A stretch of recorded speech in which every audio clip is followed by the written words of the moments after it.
Assalamualaikum warahmatullahi wabarakatuh. Selamat malam dan salam sejahtera bagi kita semua. Yang terhormat Ibu Mutiara selaku dosen pengampu mata kuliah Analisis Laporan Keuangan serta rekan-rekan mahasiswa yang saya banggakan. Puji dan syukur kita panjatkan kehadirat Tuhan Yang Maha Esa karena atas rahmat dan kesempatan yang diberikan pada hari ini kita dapat mengikuti presentasi kelompok 2 dengan topik proyeksi laporan keuangan. Perkenalkan, saya Patrick selaku moderator untuk memandu jalannya presentasi pada kesempatan hari ini. Adapun susunan acara presentasi pada hari ini adalah sebagai berikut. Yang pertama adalah pembukaan oleh moderator, yang kedua pemaparan materi, yang ketiga penutup. Izinkan saya memperkenalkan anggota kelompok 2. Yang pertama ada Syahrul, kedua ada Intan Hijriani, yang ketiga ada Farhan Irsandi, yang keempat ada Agung Nasrullah, yang kelima ada Raisa Hafiza, yang keenam ada Rosalia, yang ketujuh ada Afitia Rizky Kadarina, yang ke-8 ada Ganang Agung Kusuma, yang ke-9 ada Rifan Mahfur, yang ke-10 ada Amar Ma'ruf Soekarno Putra, yang ke-11 Patrick Bagaswara, dan terakhir Naristia Angger. Baik, memasuki acara inti, kelompok 2 akan memaparkan materi yang mencakup dari pertama adalah pengertian proyeksi laporan keuangan, yang kedua tujuan dan manfaat proyeksi laporan keuangan, ketiga komponen dan ruang lingkup proyeksi keuangan, keempat proforma laporan keuangan dan kegunaannya, kelima sales forecasting, keenam peramalan kas jangka pendek atau short term cash forecasting, ketujuh faktor-faktor yang mempengaruhi proyeksi laporan keuangan, delapan analisa proyeksi untuk mengambil keputusan manajerial, dan yang terakhir yaitu studi kasus proyeksi laporan keuangan. Baik, memasuki acara inti, bagi pemateri silahkan. Untuk materi yang pertama, saya akan menjelaskan tentang pengertian proyeksi keuangan. Apa itu proyeksi laporan keuangan? Proyeksi laporan keuangan adalah proses memperkirakan kondisi keuangan perusahaan di masa depan yang dibangun dari data historis, asumsi realistis, dan rencana manajemen. Proyeksi laporan keuangan menggambarkan prediksi pendapatan, biaya, laba, arus kas, dan posisi keuangan. Untuk pengertiannya sendiri, menurut para ahli, yang pertama ada Listiowati, proyeksi laporan keuangan adalah perencanaan keuangan masa depan berdasarkan laporan keuangan sebelumnya. Dan menurut Dwi Lestari, proyeksi keuangan adalah aktivitas manajerial untuk menganalisis data masa lalu agar dapat menentukan keputusan keuangan di masa depan. Selanjutnya, mengapa proyeksi laporan keuangan itu penting? Yang pertama, proyeksi keuangan mampu menilai kemampuan perusahaan menghasilkan laba dan kas di masa depan, membantu menentukan kebutuhan modal kerja dan rencana pendanaan, bisa juga menjadi dasar penyusunan anggaran dan strategi bisnis, serta membantu mengantisipasi risiko dan kondisi yang tidak pasti. Jadi, inti dari proyeksi laporan keuangan adalah memperkirakan masa depan dengan pendekatan data masa lalu yang harus realistis, berbasis dengan data, konsisten, dan dapat dijelaskan. Proyeksi laporan keuangan penting sebagai alat perencanaan dan pengambilan keputusan manajerial. Selanjutnya akan dijelaskan oleh teman saya terkait dengan tujuan dan manfaat proyeksi laporan keuangan. Oke, yang selanjutnya yaitu tujuan dan proyeksi laporan keuangan. Yang pertama yaitu memberikan gambaran prospektif cair. Melalui proyeksi, perusahaan dapat memperkirakan posisi keuangan, kinerja laba, serta arus kas yang akan dihasilkan pada periode mendatang. Informasi ini menjadi dasar untuk menilai sejauh mana perusahaan mampu bertahan dan berkembang, sekaligus memprediksi kemampuan perusahaan dalam menghadapi berbagai resiko keuangan. Yang kedua yaitu dasar perencanaan strategis dan anggaran. Dengan adanya proyeksi laporan keuangan, perusahaan tidak berjalan tanpa arah, melainkan memiliki pedoman yang jelas untuk menjalankan rencana jangka menengah dan jangka panjang.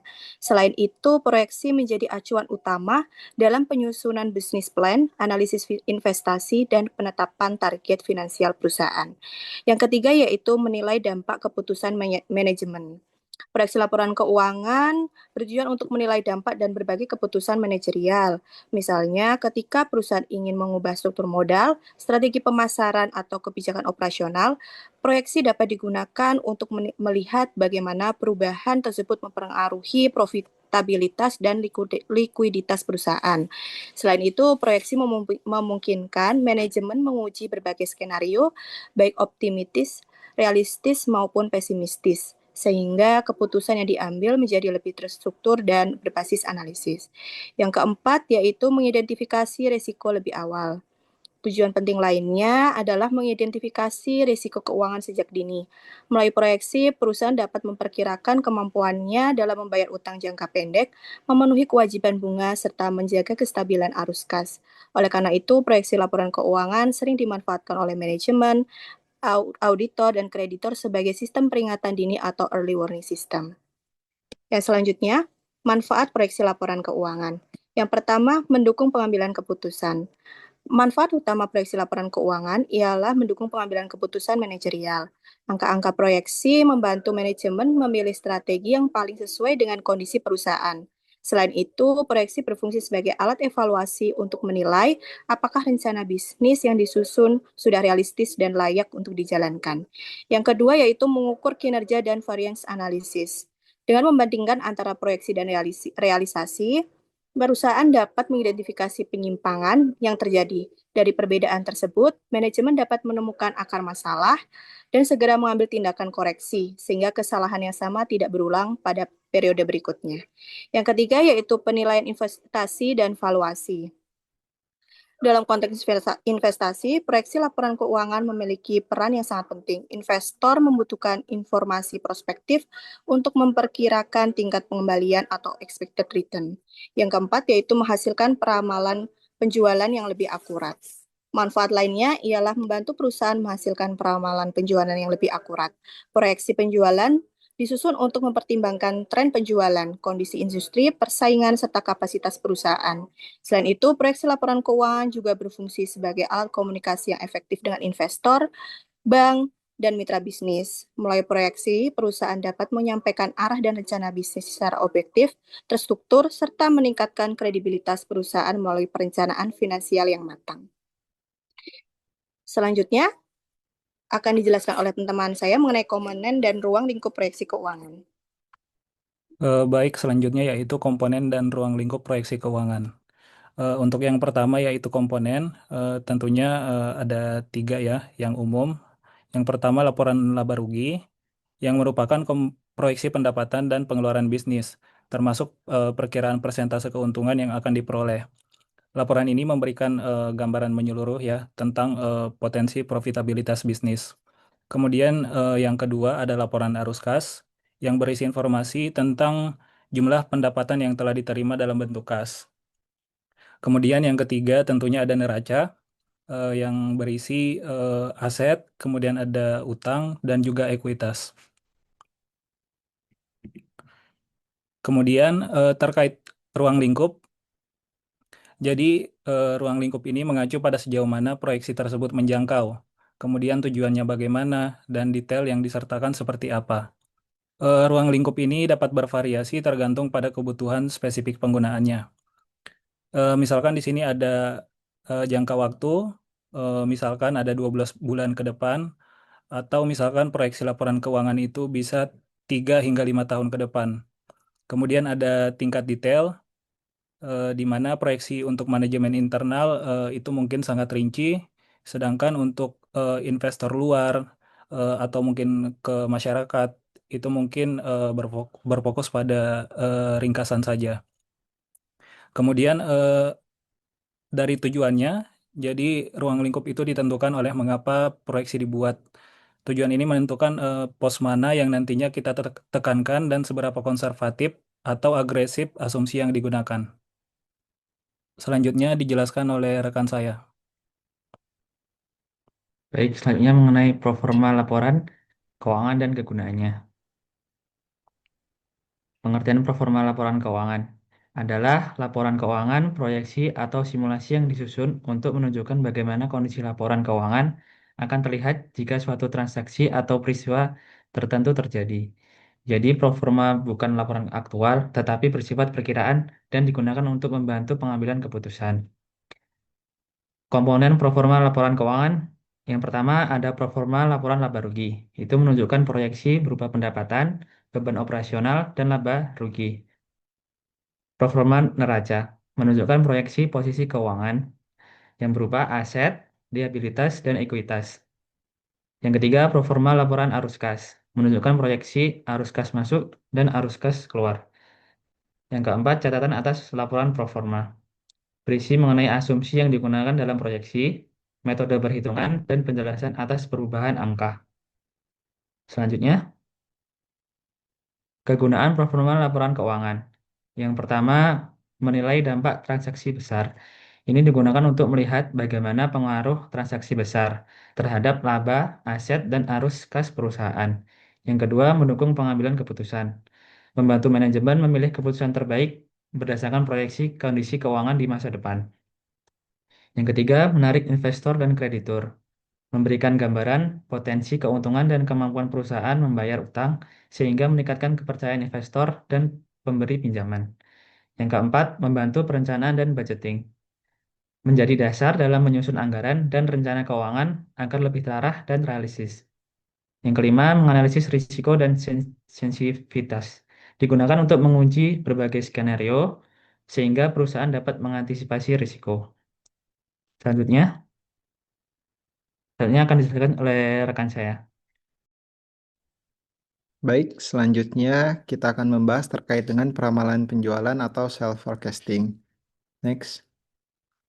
Mari kita bedah definisinya terlebih dahulu. Proyeksi penjualan adalah perkiraan penjualan di masa mendatang yang tidak dibuat sembarangan, melainkan didasarkan pada 4 pilar utama, yaitu yang pertama ada data historis perusahaan, kemudian tren pasar dan kondisi ekonomi terkini, yang ketiga asumsi pertumbuhan yang realistis, serta faktor internal dan kondisi industri. Mengapa kita perlu melakukan ini? Ada 4 tujuan utamanya. Yang pertama adalah untuk menilai seberapa besar potensi pendapatan kita di masa depan. Yang kedua adalah dasar utama dalam menyusun proyeksi laba rugi, neraca, dan arus kas. Jika proyeksi penjualan salah, semua laporan keuangan pro forma juga akan meleset. Yang ketiga, mendukung perencanaan bisnis strategis. Dan yang terakhir, untuk menilai prospek pertumbuhan jangka panjang perusahaan. Next. Agar peramalan kita akurat, kita membutuhkan data yang komprehensif. Kita bisa membaginya menjadi 3 sumber data. Yang pertama ada data historis. Kita melihat ke belakang bagaimana penjualan 3-5 tahun terakhir, bagaimana tren pertumbuhan volume dan harganya, yang mana ini akan mencerminkan kinerja masa lalu perusahaan. Kemudian yang kedua ada data eksternal atau makroekonomi.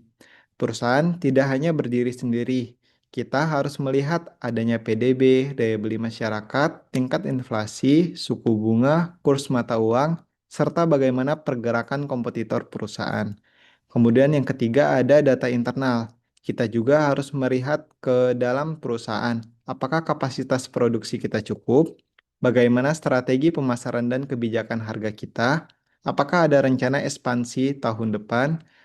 Semua ini akan mempengaruhi angka penjualan yang ada. Next. Lalu, bagaimana cara kita menghitungnya? Ada 5 metode umum yang bisa kita gunakan dari yang sederhana hingga yang kompleks. Yang pertama ada pertumbuhan historis. Ini merupakan metode yang paling simpel. Kita menggunakan rata-rata pertumbuhan tahun-tahun sebelumnya untuk memprediksi penjualan tahun depan. Yang kedua ada tren linier, yaitu menggunakan garis tren dari data historis atau data masa lalu yang ada. Yang ketiga ada analisis regresi. Ini lebih kompleks dan akurat karena menghubungkan penjualan dengan beberapa variabel lain seperti inflasi naik, PDB, dan kurs. Kemudian yang keempat ada market share. Kita menghitung total market size lalu mengalihkannya dengan target pangsa pasar perusahaan yang kita punya. Yang kelima ada rencana manajemen yang mana bersifat kualitatif mengacu pada strategi interval atau rencana ekspansi khusus yang mungkin tidak tercermin di data historis perusahaan. Next. Nah, sebagai gambaran konkretnya, mari kita contohkan dengan metode yang sederhana. Misalkan pada tahun 2024 terdapat penjualan sebesar 10 triliun, di mana dengan pertumbuhan sebesar 7%. Maka pada tahun 2025 akan diproyeksikan pendapatan menjadi 10,7 M. Kemudian untuk 2026 penjualan diproyeksikan sebesar 11,449 miliar. Adapun risiko dan ketidakpastian yang ada, yaitu yang pertama kenaikan inflasi, kemudian slide sebelumnya.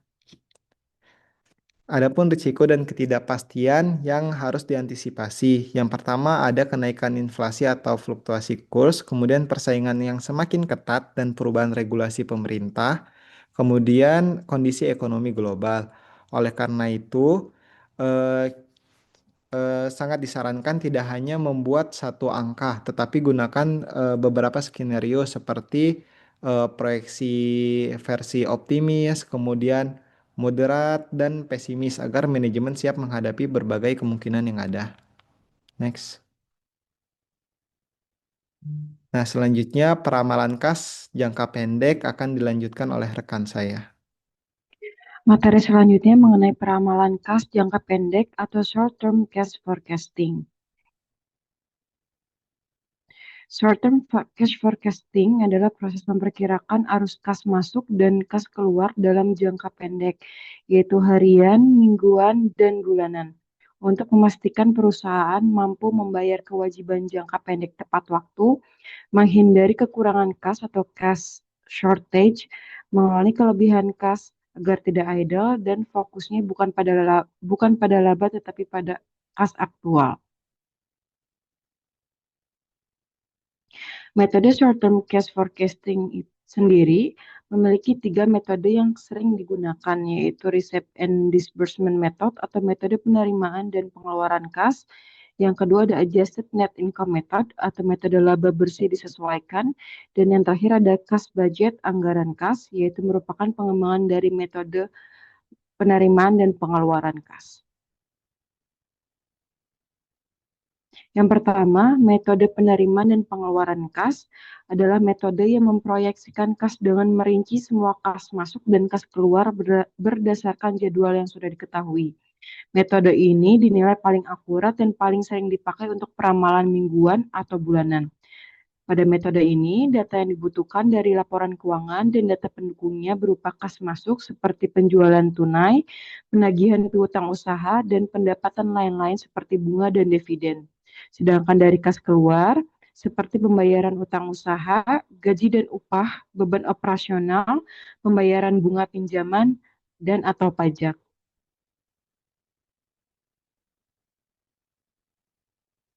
Contoh dari metode penerimaan dan pengeluaran kas, pertama, kas masuk, terdapat penjualan tunai senilai 80 juta, dan penagihan piutang sebesar 40 juta dengan total kas masuk 120 juta.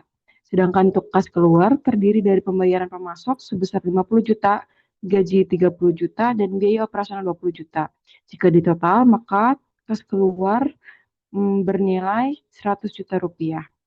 Dari data tersebut, maka didapatkan bahwa kas masuk sebesar 120 juta dan kas keluar sebesar 100 juta.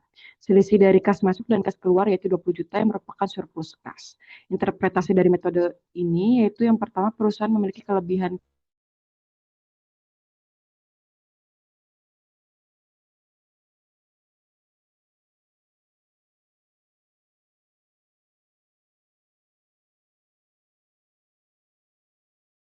Mbak Intan, apakah ada kendala? Suaranya belum masuk?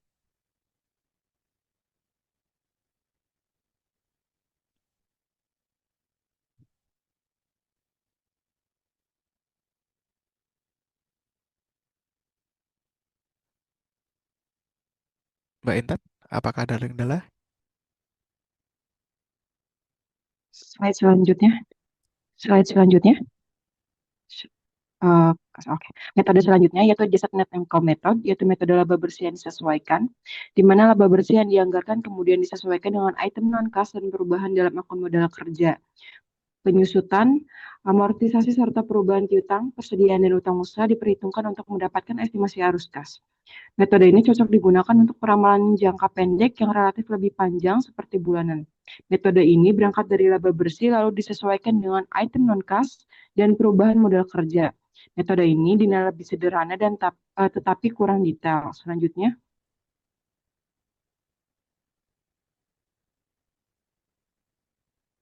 pada metode laba bersih yang disesuaikan, data yang dibutuhkan dari laporan keuangan berupa laporan laba rugi dan neraca. Pada laporan laba rugi yaitu berupa laba bersih dan beban non-kas seperti penyusutan dan amortisasi. Sedangkan pada neraca yaitu seperti perubahan piutang, perubahan persediaan, dan perubahan utang usaha.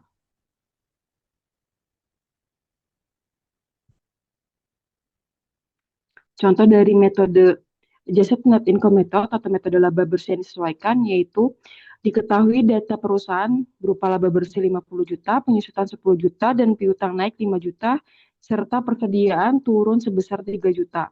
Utang usaha naik sebesar 2 juta. Dari data tersebut dapat dirinci sehingga ditemukan arus kas operasi sebesar 60 juta. Dari 60 juta ini dapat diinterpretasikan bahwa walaupun laba bersih hanya 50 juta, kas operasi sebesar 60 juta dikarenakan ada beban non-kas dan modal kerja dikelola dengan baik. Selanjutnya. Metode selanjutnya itu kas budget atau anggaran kas.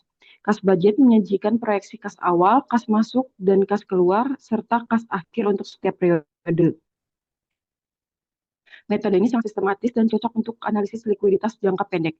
Data yang dibutuhkan pada metode ini yaitu saldo kas awal, proyeksi kas masuk seperti penjualan dan piutang, proyeksi kas keluar seperti biaya dan utang, dan kebijakan saldo kas minimum. Selanjutnya, contoh perhitungan dari anggaran kas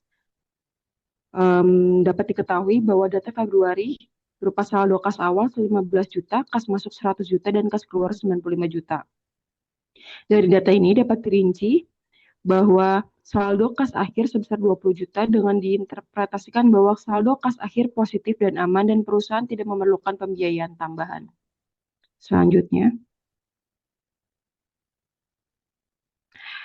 dari 3 metode tersebut dapat dibandingkan dari 3 ciri utama yaitu fokus, data utama, kelebihan, dan kelemahan. Untuk fokus dari metode receipt and disbursement itu lebih fokus pada kas aktual, adjusted net income pada laba berupa kas budget berupa likuiditas. Data utama dari receipt and disbursement yaitu jadwal kas masuk dan keluar, adjusted net income yaitu laporan neraca, kas budget yaitu kas awal dan proyeksi. Kelebihan dari tiap metode tersebut adalah receipt and disbursement berupa keakuratan yang lebih tinggi, adjusted net income sederhana, cash budget yang sistematis. Kelemahan dari setiap metode ini, receipt and disbursement berupa lebih detail dan kompleks, sedangkan adjusted net income kurang detail. Untuk cash budget sendiri bergantung pada estimasi. Short-term cash forecasting sangat penting untuk menjaga likuiditas. Dalam analisis laporan keuangan, receipt and disbursement untuk detail, adjusted net income untuk gambaran cepat, cash budget untuk evaluasi likuiditas periodik, dan ketiga metode tersebut saling melengkapi, bukan saling menggantikan. Next. Selanjutnya akan dijelaskan oleh rekan saya. Selanjutnya yaitu tentang faktor-faktor yang mempengaruhi proyeksi laporan keuangan. Next.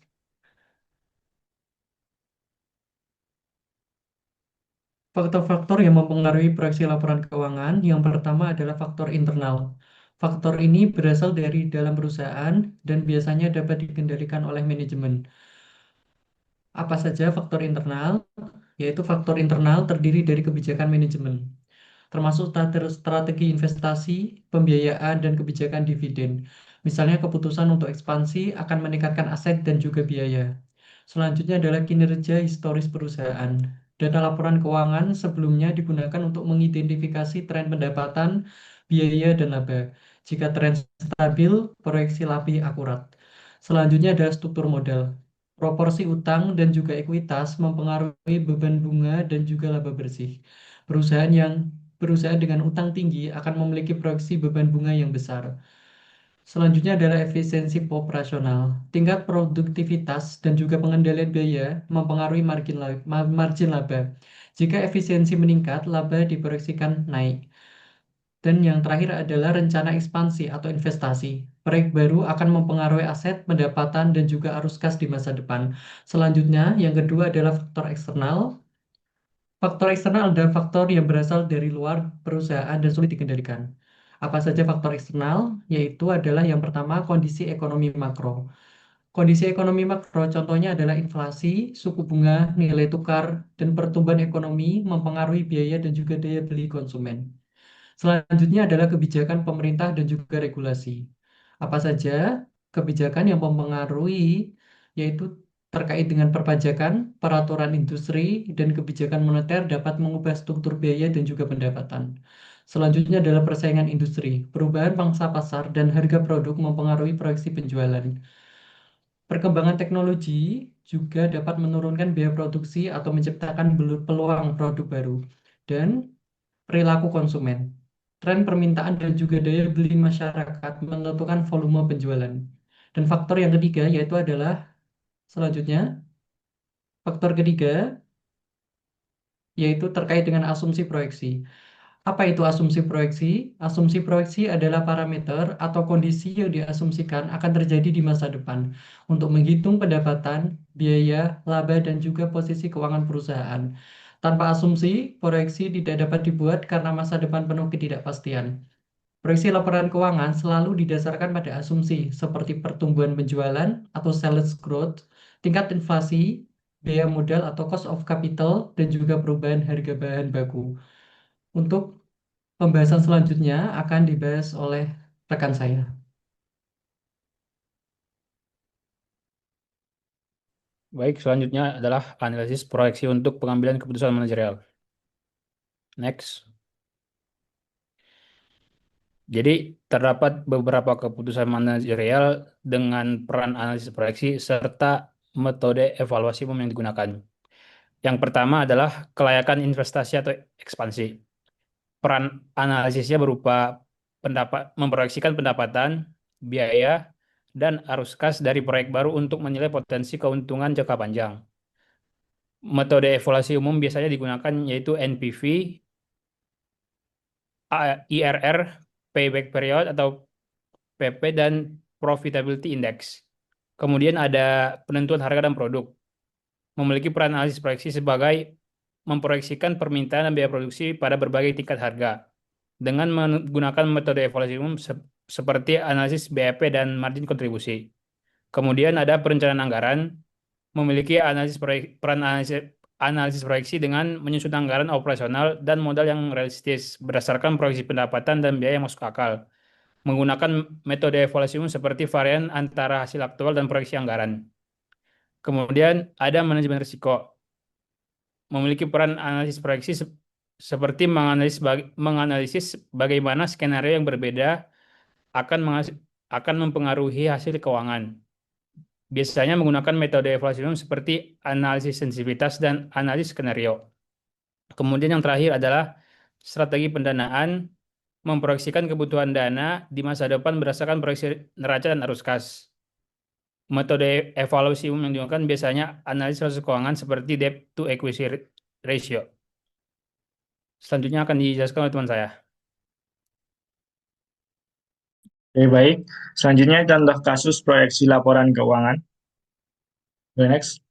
Terdapat kasus yaitu PT Maju Jaya Sejahtera bergerak di bidang manufaktur makanan ringan. Manajemen ingin membuat proyeksi laporan keuangan tahun 2026 sebagai dasar perencanaan dan mengambil keputusan. Terdapat data keuangan tahun 2025 realisasi. Yang pertama untuk penjualan sebesar 1 miliar.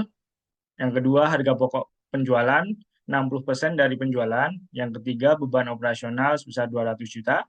Yang keempat, pajak penghasilan sebesar 22%, total aset ada 800 juta, total liabilitas ada 300 juta, dan ekuitas 500 juta. Asumsi proyek tahun 2026, yang pertama penjualan meningkat 15%, HPP tetap yaitu 60% dari penjualan, beban operasional naik 10%, tidak ada penambahan hutang baru, dan laba ditahan seluruhnya. Next. Sehingga perhitungannya, untuk penjualan di tahun 2026, yaitu sebesar 1 miliar dikali 115% dikarenakan terdapat peningkatan penjualan 15%, yaitu sebesar 1 miliar 150 juta rupiah. Untuk HPP-nya dikarenakan tetap sehingga 60% dikali 1 miliar 150 juta, ketemunya 690 juta. Laba kotor 1 miliar 150 juta dikurangi 690 juta, yaitu 460 juta. Beban operasional 200 juta dikali 110%,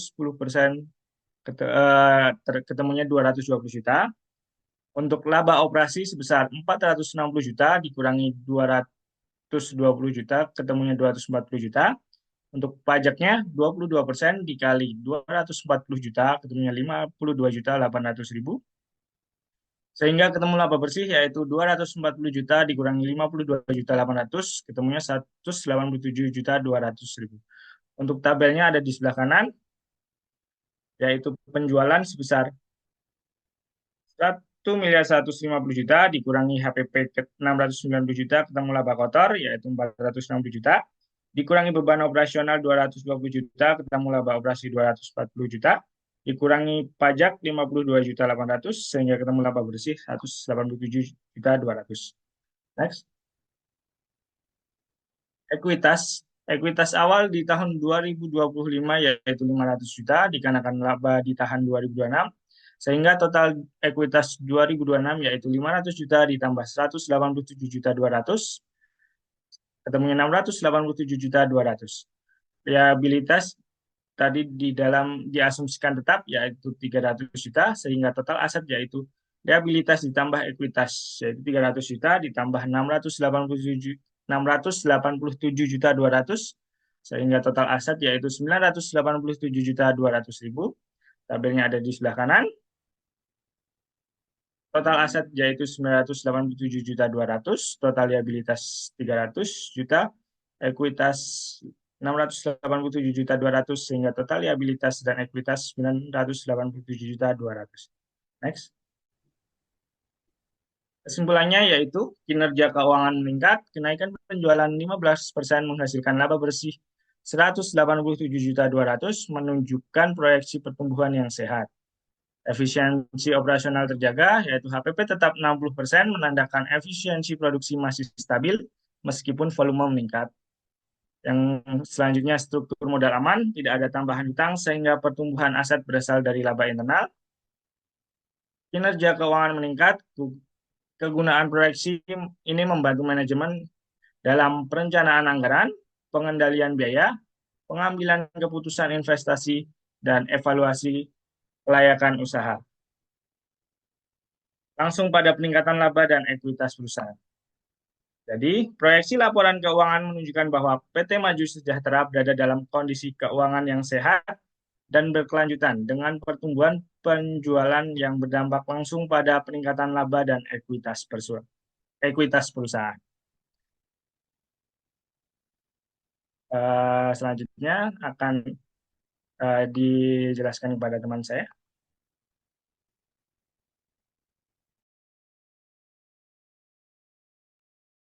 Baik, terima kasih kepada kelompok 2 atas pemaparan materi yang sistematis dan komprehensif. Sebagai penutup, dapat kami simpulkan bahwa proyeksi laporan keuangan merupakan instrumen penting dalam perencanaan dan pengambilan keputusan manajerial. Karena memberikan gambaran prospektif mengenai kinerja, posisi keuangan, serta risiko yang mungkin dihadapi perusahaan di masa mendatang. Kami mengucapkan terima kasih atas perhatian dan partisipasi seluruh peserta. Apabila terdapat kekurangan selama jalannya presentasi, kami mohon maaf. Wassalamualaikum warahmatullahi wabarakatuh. Terima kasih dan selamat melanjutkan aktivitas.